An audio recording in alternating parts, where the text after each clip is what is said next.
renunciation. And this is not a very clear thing. What is a thought of renunciation? What does that actually mean? And the idea behind this word, the word here is nekama, and nekama is the opposite of kama. Kama is the sensuality, right? Sensual objects. And nekama is the opposite of that. So it quite literally means like non-desire, non-sensuality. In other words, it's any kind of thought that leads in the opposite direction, right? So when you remember the danger in sensuality, when you remember the danger in whatever it is, and you're moving away from indulging in sensual pleasures, any thought which moves you away from that indulgence, that is a thought of renunciation. This is a nekama vitaka. So anytime you think, you like someone asking yesterday about how to, how do you deal with kind of like the relationships and this sort of thing. If you don't want to get into a relationship, well, you have to remember the danger in that relationship or potential relationships. And when you remember the danger, that's a nekama vitaka. It's a thought of renouncing that thing. Yeah. Renunciation in Buddhism, in this sense, nekama, the main idea of renunciation is the renouncing of the sensual world, so you can kind of move up into higher state of mind. So that is a thought of renunciation. Otherwise, it's not very obvious what a thought of renunciation actually is. It's a bit sort of ambiguous. Thoughts of non-ill will. What does that mean? And this means largely metta, right? The opposite of ill will is metta. That is one of the most important aspects of that. But it's also more than metta. It can be just peaceful thoughts, any thoughts which are pure in a certain way, but not ill will. Even the very high states of samadhi are not necessarily metta states, but they are still free of ill will. And non-cruelty there, that is mainly compassion, but also anything else which does not have this cold-hearted, careless attitude towards other beings. Okay, so he divides his mind, he divides his thinking, or his mind states, or his whole outlook into these two categories, the wholesome on the one side, the unwholesome on the other. And then he says, as I abided thus, diligent, ardent, and resolute, a thought of sensual desire arose in me. I understood thus, this thought of sensual desire has arisen in me. This leads to my own affliction. Affliction is like suffering, right, or problems. This leads to my own suffering, to the suffering of others, and to the affliction of both. It obstructs wisdom, causes difficulties, and leads away from Nibbana. Okay, let's just stop there. So the first thing which is interesting here is like, this is the Buddha to be, right? He's practicing now to become he's very close to becoming a Buddha. And yet he still says, a thought of sensual desire arose in me. And later on he talks also about ill will and vihingsa, this idea of called cruelty here, but maybe harming or not, lack of compassion or whatever. Right? So this is the person who's going to become the Buddha. And he too has these kind of thoughts, right? That's what he's saying here. These things arise in him.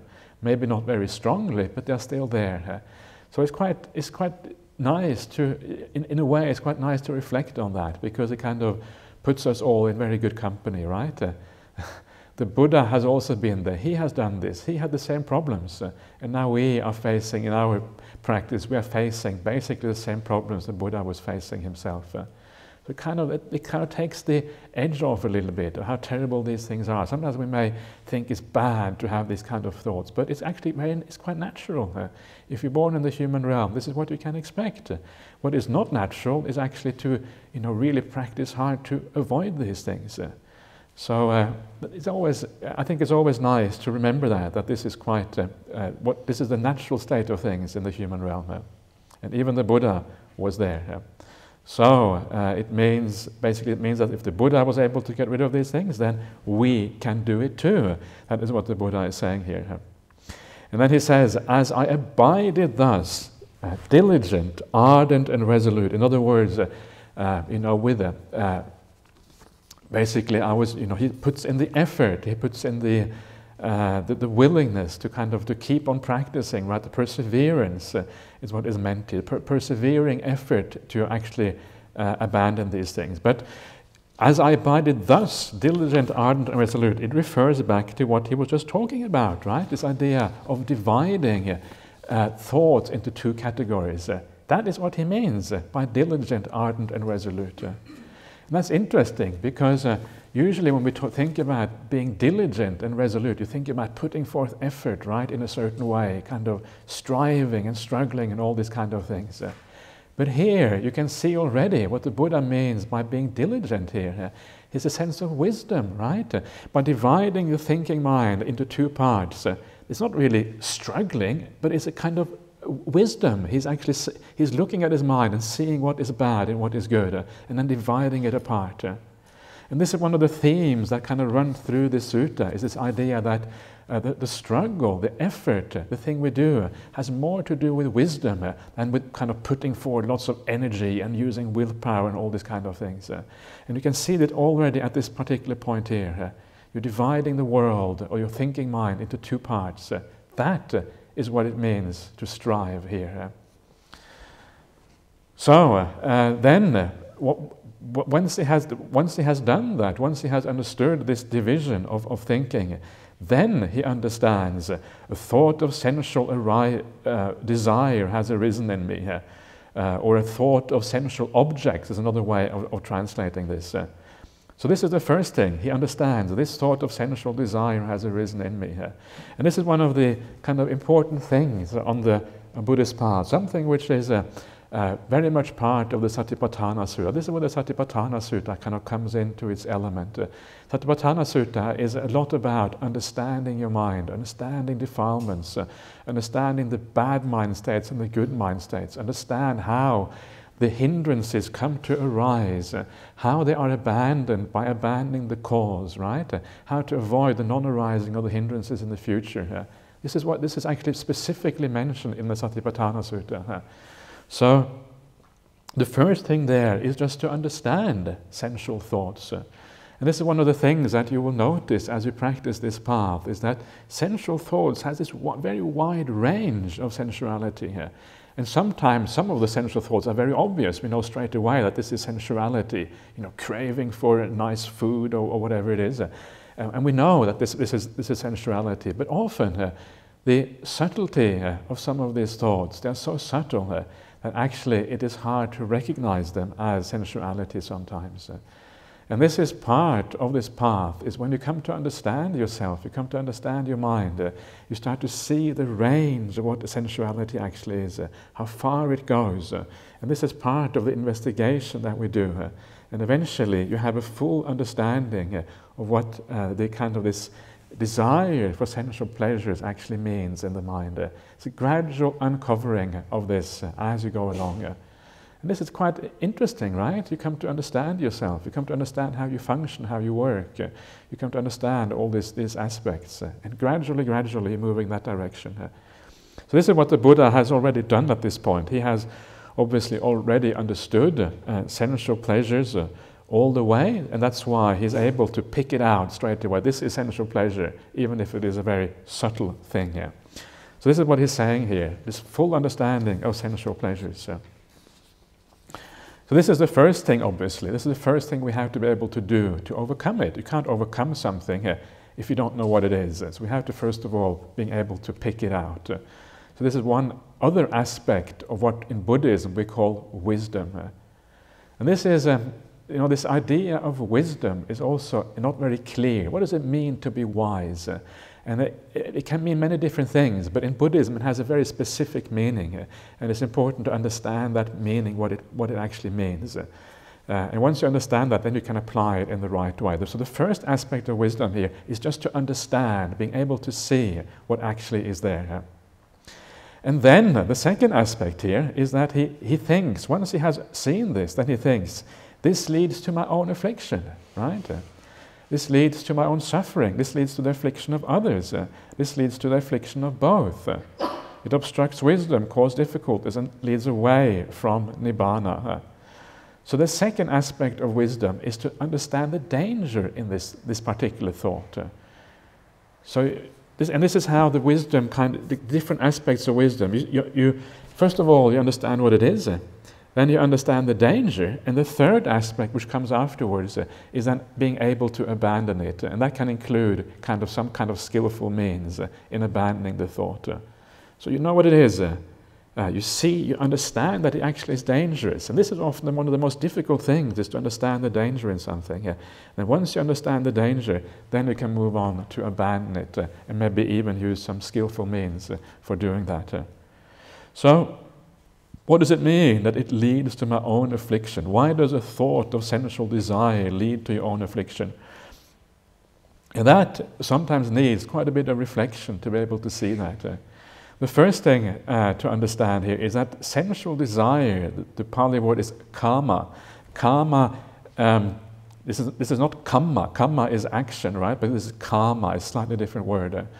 And sensual desire means both desire, it's the kind of personal, the feeling, subjective feeling of sensuality, of sensual desire. But it's also the desire just for the sensual objects of the world. So this relates also to the sensual objects, right? These are two sides of the same thing, all the objects and the subjective feeling of desire. So when you say that it leads to my own affliction, one way of looking at that is to remember that whenever you have desire for something, there's also the attachment and the grasping and the clinging to those sensual objects.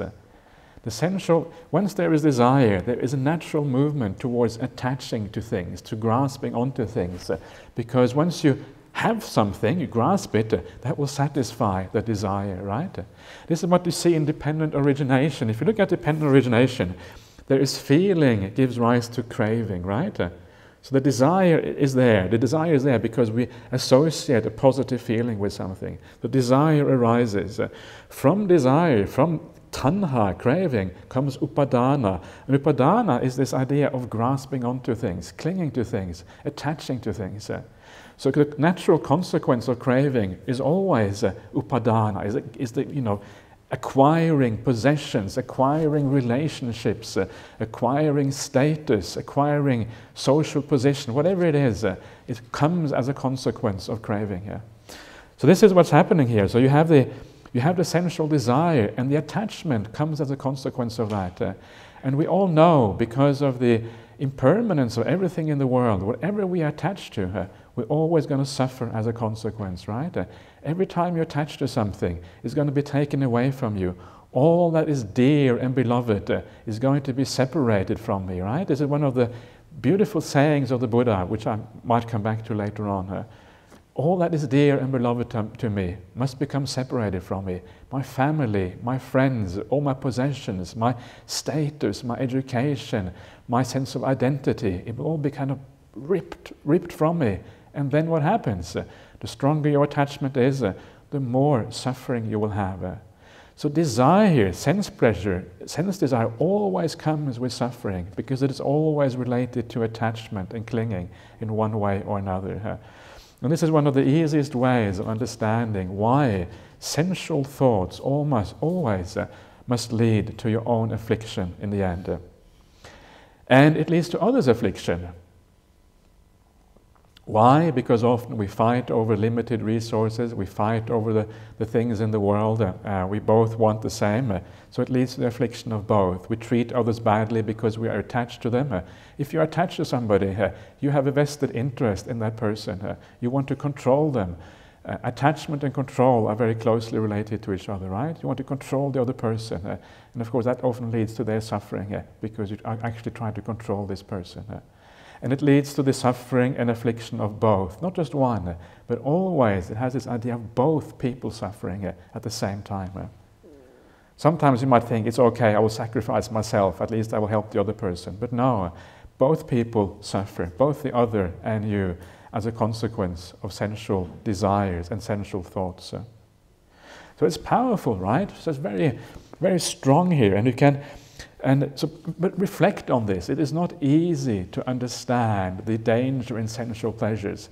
Sensual pleasures seem so attractive, right, on the surface of it. This seems so innocuous. It doesn't really seem like very bad, right? You're not doing anything evil, anything like that. So because it seems like so innocuous and not really bad, it's very easy to get led astray by the consequences of these things.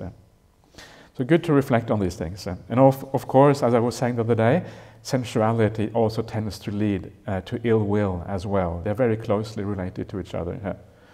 In fact, one of the things that maybe I should mention as well here, you see this, there's this sequence, right? Sensual pleasures always comes first, then comes ill will, then comes cruelty.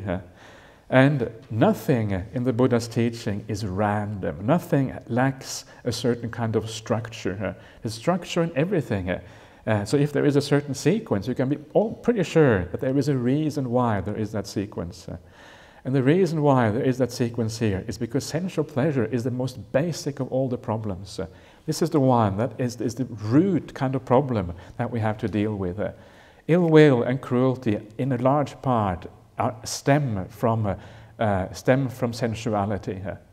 That is why when you kind of get reborn in the very high realm, like in the jhana realms or the realms of the Brahma loka, as they're called in Buddhism, not only they go beyond sensuality, but once you go beyond sensuality, you're also beyond anger and ill will at the same time. They're very closely related to each other. So again, you see here, sensuality is the core problem. Then comes ill will, and then cruelty. So it leads to affliction, it leads to suffering. And then comes the other things that the Buddha is talking about here. Not only does it lead to this, it obstructs wisdom. It is panya nirodhika. Nirodha means cessation. It causes wisdom to cease, right? When you are in the grip of sensual desire, you cannot see, and you can't see clearly anymore. You lose your wisdom. It's terrible, isn't it? I mean, wisdom is the thing that to me, is such a beautiful quality. Isn't this what we really want in life? To be wise. If you are wise, you can make the right choices, you can help yourself, and you can help others. If it destroys wisdom, that's a terrible news. And so that is enough for you to move in a different direction, right? Because it destroys the thing that you really want in life. And I think I talked about this before. It's very obvious why it does that. When you're in the grip of desire, your mind is deluded. You think happiness is in one place, it isn't. You do all kind of crazy things, etc., etc. It causes difficulties. It is problematic. It causes suffering right here and right now. All kind of difficulties. But also, it is just simply craving when you look at it inside. When you feel craving, when you feel what it feels like, rather than focusing on the object. When you focus on the object, you forget that craving actually is a painful feeling. But when you feel craving in your heart, when you feel what it's like, it actually is burning. It is painful. It's a lack of contentment, right? It's a sense of being not fulfilled. It's lacking something. That's what craving really is. The object is over there, then I will be happy. But right now, all I'm feeling is a sense of lack, a sense of emptiness, a sense of not being complete. It's a state of suffering. That's what it is. And it leads away from nibbana. The word nibbana means extinguishment, right? Extinguishment of the defilements. And craving is a sense of burning. Anger is a sense of burning, is the opposite of being extinguished, of being like a flame or a candle being extinguished. You're on fire with these things. And you're going away, you're going in the opposite direction. It's a very nice way of looking at nibbana. It's just this idea of being extinguished, right? The flame is gone, you feel at peace. That fire inside is not the fire which always burns you is no longer there.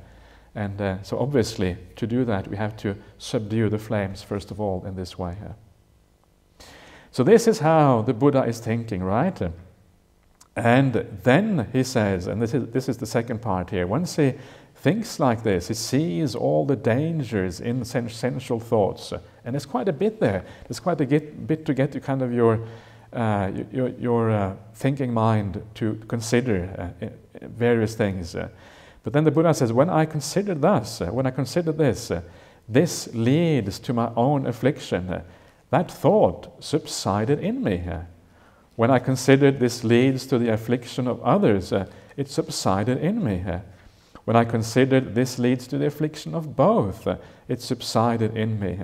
When I considered this causes wisdom to cease, it subsided in me. When I considered Actually, they all go together. Sorry. Causes difficulties and leads away from nibbana. It subsided in me.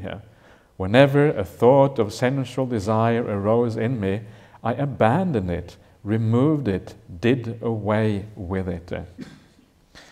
So, you can see here, the Buddha, all you have to do is to understand the danger in these things. And when you understand the danger properly, it is just natural for the mind to move away from it. You don't want to be there anymore. It's a bit like, if you really understand the danger in something, it's like the old simile of putting your hand on a hot plate. You think the hot plate is cool, right? And you put your hand on it by accident. You don't have to think, should I pull my hand away or not? It happens naturally, right? It happens as a reflex. If you start thinking too much, you just it gets far, far worse. And it's a similar kind of thing here. It is a natural reflex that when you see the suffering of something, when you see it clearly, it's a reflex that the mind just moves somewhere else. So if your mind is not moving somewhere else, it means you haven't fully understood the danger yet, right? That's basically what it means. And this is why there is a third way of wisdom. So now we have seen the second wisdom. That is the understanding of the danger. So the first one is to is to actually understand the scope of the thought. Then is to understand the danger. And then the third thing is to have some skillful means at your disposal to actually move you in a different direction. Sometimes, if the wisdom isn't ripe enough yet, it's not enough to know the danger in something. So you actually have to use certain skillful means to move you in a different direction. And this is what I'm going to talk about starting in the next sutta. So starting tomorrow morning, I'm going to start talking more about the actual skillful means. But here the Buddha says, if you're wise enough, this is enough to remember the danger. And then comes the concluding sentence here, which is interesting, is that he says that whenever a thought of sensual desire arose in me, I abandoned it, I removed it, I did away with it. Now, so the point here is that, again, these words sound like, you abandoned it, remove it, you did away with it. These three words are exactly the same words that we came across on the couple of days ago when we were talking about the abandoning of thoughts, right? And there it was translated as the bhikkhu abandons it, dispels it, terminates it, and obliterates it. There is 4 words, here there is 3, but the 3 are exactly 3 of the other 4 words. So we are looking at exactly the same words, the same idea is being expressed, right? So now you can see, my point in pointing this out is that when the Buddha says, I abandon this, I remove it, or I terminate it, or I dispel it, as it says another one, or I obliterate it. You can now see what he means, right? He doesn't mean using lots of willpower, lots of effort. What he means is using wisdom. This is what this whole paragraph shows you. The obliteration, the abandoning, the removing of the unwholesome thoughts happens primarily through using this wisdom. You understand that there is a problem, and then you have the skillful means to abandon that problem afterwards. It's all about understanding. So this is the main point. I wanted to bring the sutta out because it shows you very clearly where the effort needs to be put in, what kind of effort we need to use to be able to overcome these things. Okay.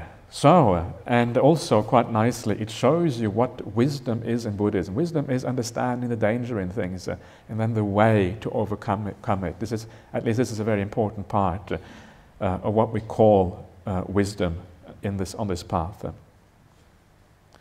Okay, so that is the paragraph on sensual pleasures. So, now it should go, the next paragraph is very, very similar, so I won't be spending so much time on this one. Should be quite, but I'll go through it anyway. So then the Buddha goes on to the other types of unwholesome thoughts. And it says, as I abided thus, diligent, ardent, resolute, a thought of ill will arose in me. A thought of cruelty, in other words, a thought of ruthlessness, right? Lack of compassion, coldness, inconsiderateness, perhaps even. All of these things, they arose in me. And when this arose in me, I understood thus, first of all, this thought has arisen in me. This leads to my own suffering, to others' suffering, to the suffering of both. It obstructs wisdom, or it makes wisdom cease. It causes difficulties and suffering, and it leads away from Nibbana. When I considered all of these things, or even just one of them, it subsided in me. Whenever a thought of harming or lack of compassion arose in me, I abandoned it, I removed it, I did away with it. So I think it is it's much easier to understand the danger in ill will, right? It is fairly obvious. If you have ill will, often it's very hard to contain, right? You have ill will arising very strongly. It is sometimes very easy for it to come out through the way we speak or the way we act. And of course, it is very destructive. It destroys relationships, it destroys our ability to deal with others properly. Often it leads to long-term bad consequences in our relationship to other people. And of course, it is of course very bad karma. Sensuality in itself is not very bad karma, but ill will, and certainly the acting upon ill will, that is much, much worse. So I don't think sensuality is more difficult to understand the dangers. I think with ill will, it is more obvious. And with harming or with vihingsa, again, the danger is obviously that you do bad things, right? If you have no compassion for other beings, if you are cold-hearted, you end up treating other people badly. And when you treat other people badly because you have a cold heart, obviously, again, you're making bad karma for yourself, and you're doing all kind of crazy things as a consequence. So, of course, it leads to the affliction of yourself and others. And again, it makes your wisdom ceases, right? When you're really angry, you have no wisdom anymore. You don't know what you're doing. You're just doing crazy stuff. And this is part of the problem there. So, that is the second paragraph, and to be read as the previous one. Then I'm going to go down to paragraph number 7. In the Chinese version of the sutta, it's always interesting to compare the suttas in the Chinese and compare it to the Pali. It's very, very similar to the Pali, but in the Chinese, paragraph 7 comes before paragraph 6. And I think that may be the correct order of the paragraphs, because it fits. This is the simile, and the simile fits with what has just been said.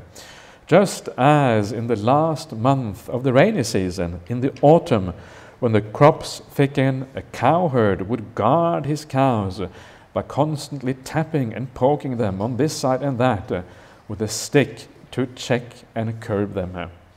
Why is that? Because he sees that he could be flogged, imprisoned, fined, or blamed if he let those cows stray into the crops. So too, I saw in unwholesome states danger, degradation, and defilement, and in wholesome states the blessing of renunciation, the aspect of cleansing. So so you can see here the idea of the simile, right? The autumn time is when all the crops kind of come up, right? They have been kind of ripening over the summer or whatever, and then you have to keep the cows out of those crops. Otherwise, somebody's going to say, "Wait a minute, that's my crops. You're having your cows are eating all my crops," and you get into serious problem. You will be flogged, imprisoned, fined, or blamed, right? So in that case, it's very easy to see the danger. You can see the danger very easily. When it comes to these unwholesome mind states, it's often not so easy. So it makes it very clear that you can be flogged for having a thought of sensual pleasures, right? That's kind of the simile here. You can be imprisoned for it. The consequences are very severe sometimes, and can be hard to see that. And then you check and curb the cows, right? You poke them with a stick. Okay, come this way, don't go in there, come that way. And this is what you do when the mind, in ordinary life, because it's very easy for defilements to arise. So you have to have the awareness, first of all. And that awareness is that this is the guarding, right? The guarding is the awareness, the mindfulness. He guards the cows. He guards his mind. And when you guard the mind, you're changing your attention back and forth. It's a bit like poking the cows. You're changing your attention to make sure that it doesn't go astray and it doesn't cause problems for you. You can see it's a very direct simile, which is very directly related to what we're talking about. And then he checks and curbs them. He checks and curbs the cows, right? In this way. And if you remember, on the second day, on the first day of the retreat, the second sutta we did, we were talking about the samadhi which isn't yet fully still and fully settled down and fully pacified. And there is one of the words used here is the same as the word used there. It's this idea of checking and curbing. You're curbing and checking the mind. You are kind of intentionally controlling the mind or hold it in check. And this is what this is what is still happening at this stage. You can see how everything relates to each other, right? All the suttas come together. They're all interrelated in all these different ways. So, in the same way, I saw in unwholesome states the danger, right? The suffering that comes from these things. These are dangerous states. Okay, so I hold back.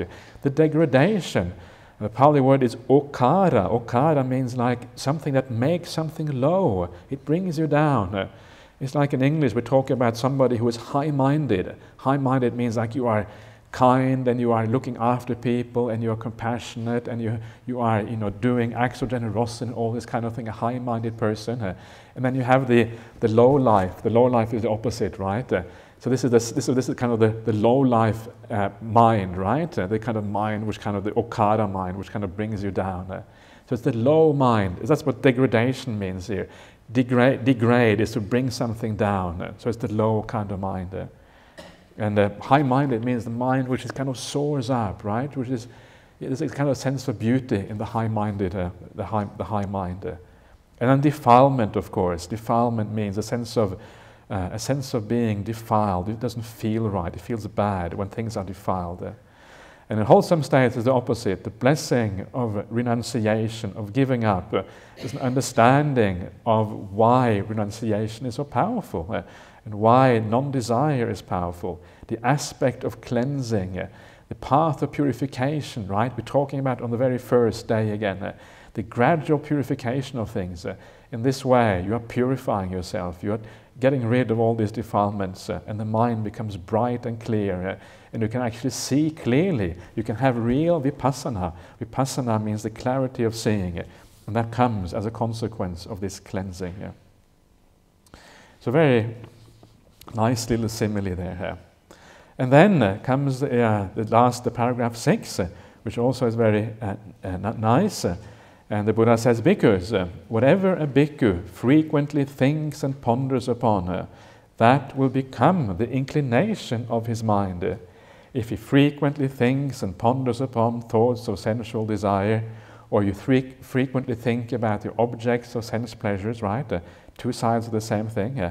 He has abandoned the thought of non-desire, of wanting to renounce all these sense objects, and abandoned that to cultivate the thought of desire, the thought of sense objects. And then his mind inclines to sensuality, to the desire for sense objects.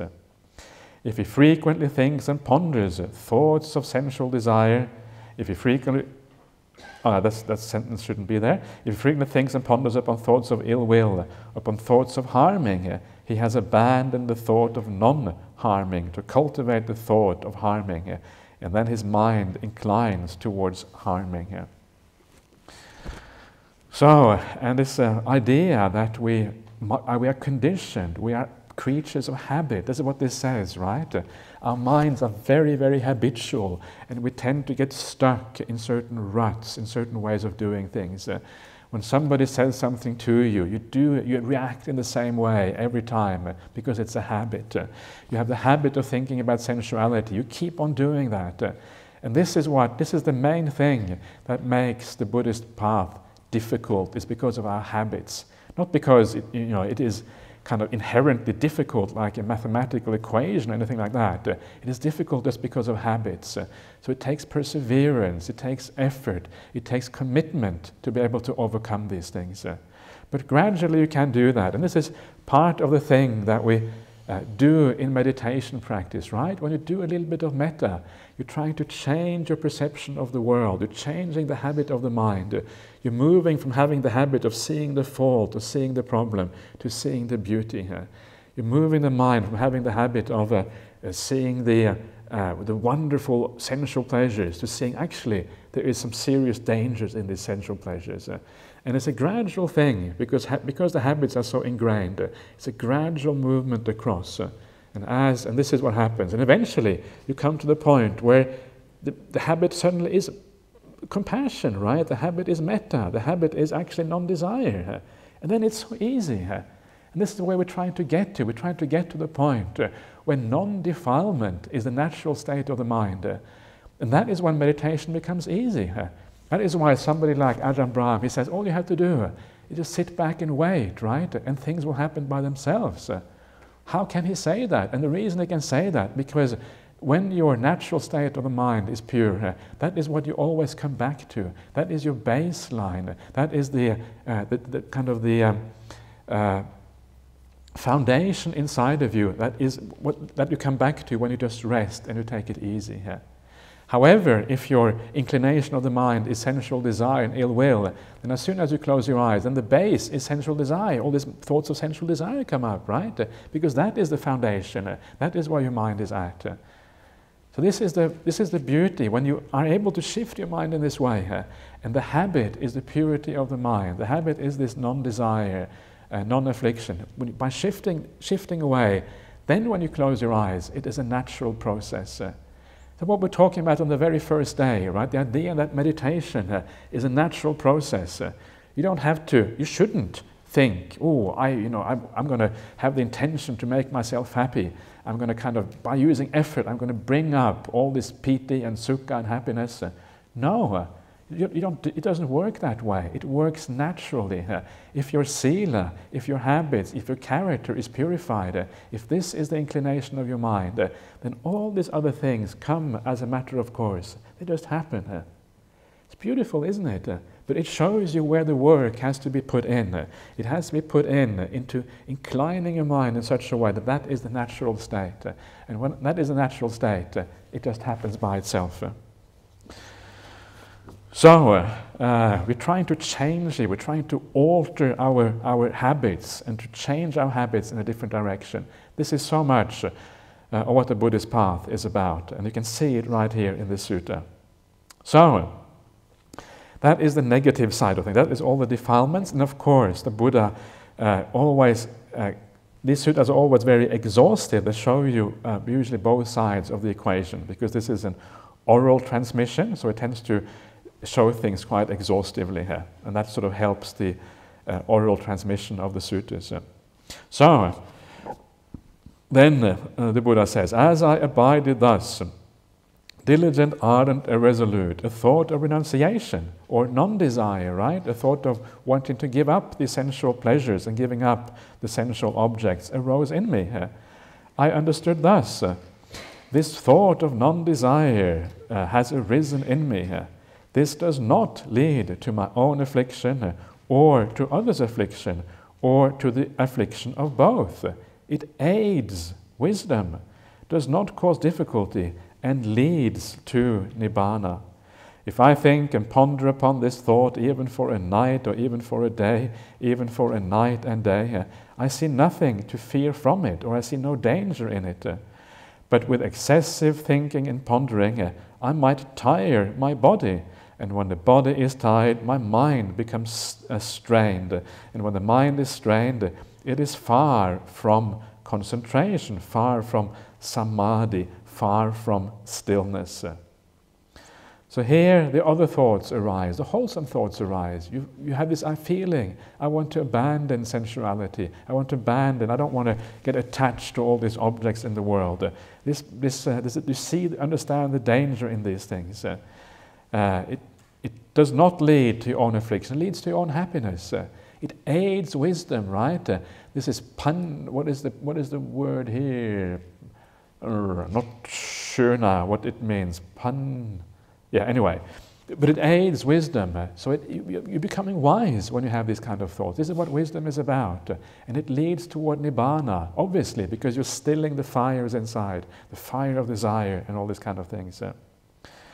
And so he says, with this sort of thinking, there is no danger in these things. I can think of it as long as I want, and it doesn't lead to any suffering in the future.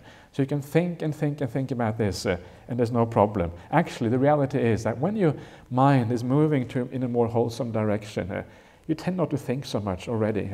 The wholesome mind tends to think less. It is naturally more peaceful. The more defiled the mind is, the more it is running around in anger and desire fuels the thinking mind. The less you have of that, the more peace you already have. Still, the Buddha says, even so, even if I think about these things, even though there are less thinking or whatever, still, this will tire the body. And when the body is tired, the mind becomes strained. So, the body becomes tired. You know what it's like. You have to lie down. You have to sleep at night, right? Sometimes you feel drained of energy if you think too much. Always thinking can make you tired. You lose the energy inside. So the body becomes tired. And when the body is tired, the mind is strained. The mind is restless. The mind is agitated.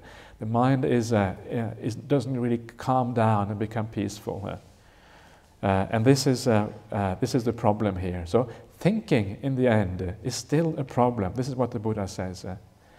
Right? So even the good thoughts are not useful in the end. You have to even overcome those. So they are great as far as it goes, but then you have to overcome those as well. And this, of course, brings us back again to what I was talking about the very first day, right?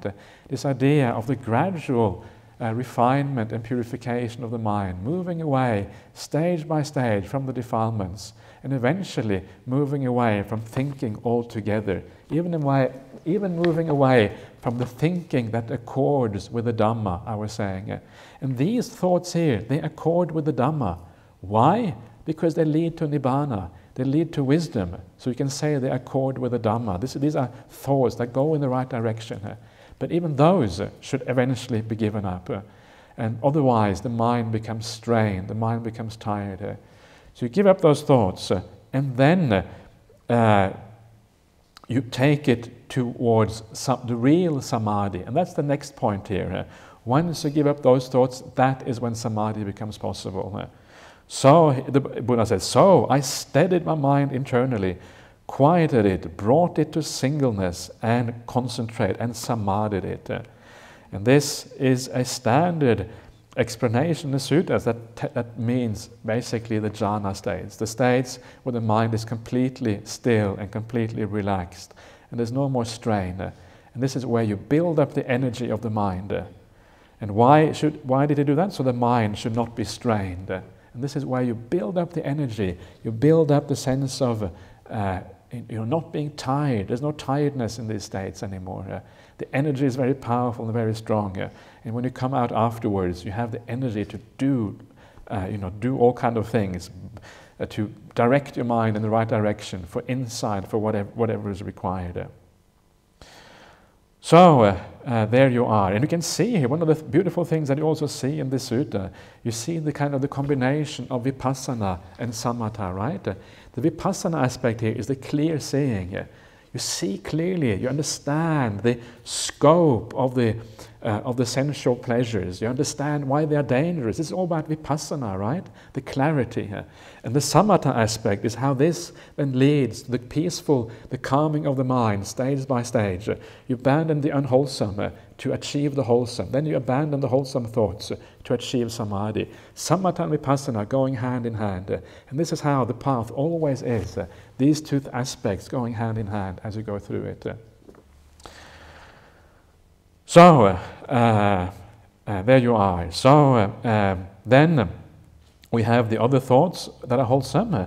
As I abided thus, diligent, ardent, and resolute, a thought of non-ill will arose in me. A thought of non-harming or non-cruelty or of compassion arose in me. I understood thus, this thought of non-cruelty has arisen in me. This does not lead to my own affliction or to others' affliction or to the affliction of both.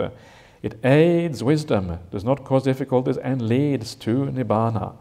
If I think and ponder upon this thought, even for a night, even for a day, even for a night and day, I see nothing to fear from it. But with excessive thinking and pondering, I might tire my body. And when the body is tired, the mind becomes strained. And when the mind is strained, it is far from samadhi. So I steadied my mind internally, quieted it, brought it to singleness and to stillness or to samadhi. Why is that? So that my mind should not be strained. Right? Thoughts of metta, thoughts of compassion is wonderful. But then you have to put those aside as well to attain the real state of samadhi. That is what he's saying here.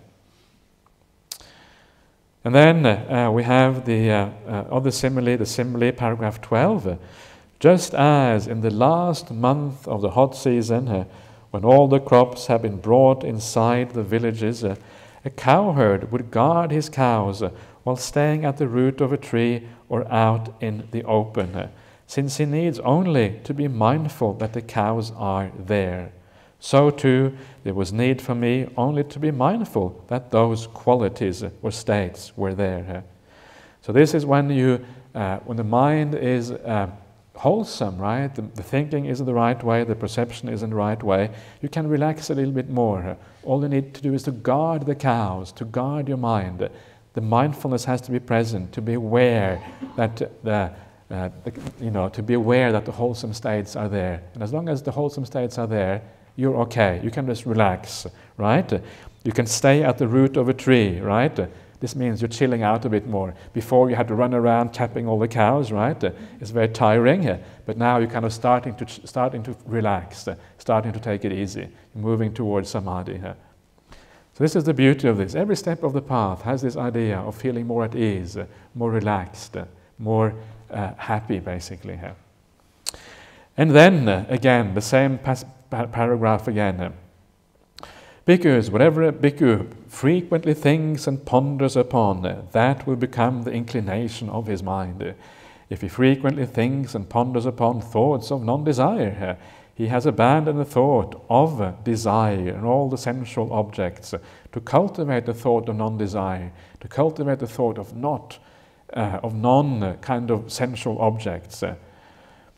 And then his mind inclines to thoughts of non-desire. And if he frequently thinks and ponders upon thoughts of non-ill will, upon thoughts of compassion, he has abandoned the thought of non-compassion to cultivate the thought of compassion.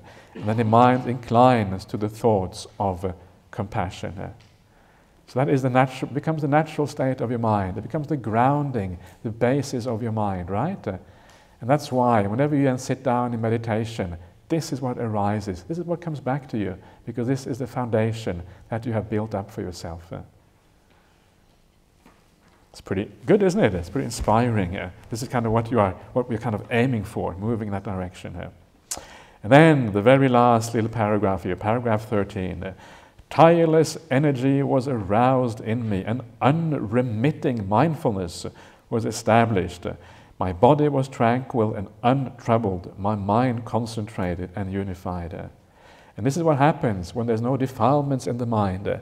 Remember, we were talking about the very first day. We're talking about sila, virtue, a good character. What does it give rise to? It gives rise to non-remorse. The non-remorse gives rise to pamujja, the gladness, the joy inside, right? Joy is energetic, right? Joy and energy go together. Joy and energy always go together with mindfulness. When you are really clear and mindful, you have joy and energy coming together. So all of these factors are there. So the tireless energy is just another way of looking at it's part and parcel of joy and mindfulness. All of these things revolve around each other. Energy is virya in Pali, mindfulness sati, joy, pamujja or piti, all coming together.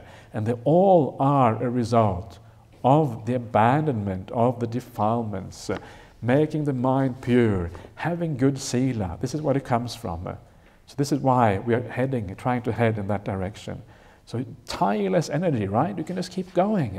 The energy is so constant, it's so powerful. You just go and go and go and go. You sit through the night, and nothing stops you from sitting in meditation because the energy is so strong. Unremitting mindfulness. Unremitting means something like it's always there. It's strong. It doesn't kind of slack off, right? Unremitting. You're constantly mindful, more mindful.